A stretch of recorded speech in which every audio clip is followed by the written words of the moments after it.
Okay, let's talk about labor and wages for a little bit.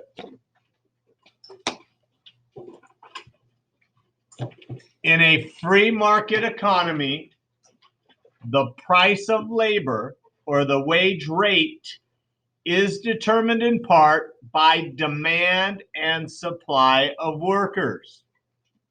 The demand for labor comes from companies and government agencies that hire workers to produce goods and services. Get the picture? Labor. She's in labor. This labor demand is called derived demand because it depends on the cherry. It depends on the demand for a good or service. If more people want to buy a product, more workers are needed to produce the product. Competition for workers will push up the wages of these workers. As wages for a particular type of work increase, more people will want to do that work. Eventually, when the supply of workers meets the demand, an equilibrium wage is met. Basically, it's saying there's some labor, there's some jobs that have more demand than others. Okay, during the oil boom in Texas, there was a lot of demand for oil workers, and they were paid a good salary, a good amount of money. More people went into it, an equilibrium wage where your supply and demand are met. What generally happens to the wages when demand for workers is low and supply is high?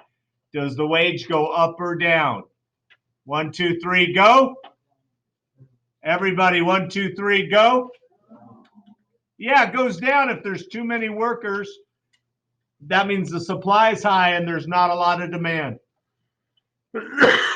Jobs can be classified into 4 skill levels. Unskilled labor requires no specialized skills or training. Semi-skilled labor requires minimal specialized skills and education. Skilled labor requires specialized skills and training. And professional labor requires advanced skills and education. Demand for workers with higher skill levels is greater, and the supply for workers is lower. That means if you're in a very specialized industry, nuclear physicist, there's not a lot of nuclear physicists, so the demand for that job is decently high. Wherever there's a shortage in for labor, the wages generally go up. Nursing is an area that has a high demand for jobs right now, so their wages are going up.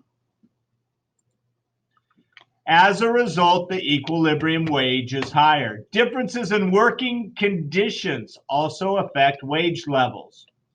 Fewer workers want to do work in dangerous jobs, so the equilibrium wage for high-risk jobs is usually higher. Underwater welders make serious bank, and you can do that without a college degree, but it's dangerous. What's that show on Dangerous Catch? Deadliest Catch. Fishing or crabbing in the Atlantic or in the Pacific Ocean up by Alaska, very dangerous, high wages. Other factors play a role in setting wages. In the past, women and members of minority group often receive lower wages than white male workers performing the same job. Still exists. In the 1960s, Congress outlawed wage discrimination based on gender or race. In spite of protections against discrimination, women still tend to earn less than men. Minorities tend to earn less than whites. The term glass ceiling refers to an unofficial and invisible barrier that prevents women or minorities from advancing. you've ever heard the term glass ceiling. Which term describes the perceived barrier that may prevent qualified women from receiving promotions to top-level jobs? 1, 2, 3, go. Very good. Wage levels are also affected by minimum wage laws, workplace safety laws, responses employers take to reduce wages, and labor unions. Because of minimum wage laws, employers may be forced to pay more than the equilibrium wage for unskilled labor. Safety laws that require an employer to make a workplace safer may mean that more workers are willing to work there, right? If you know that the employer is all about safety, it might be easier to work there. As the supply of workers increase, wages may decrease. Employers may also try to reduce cost of wages by using machines instead of people or by outsourcing. Unions, which are organizations that promote the interest of workers, have an effect on wages because union members can negotiate for higher wages than non-union workers in similar jobs.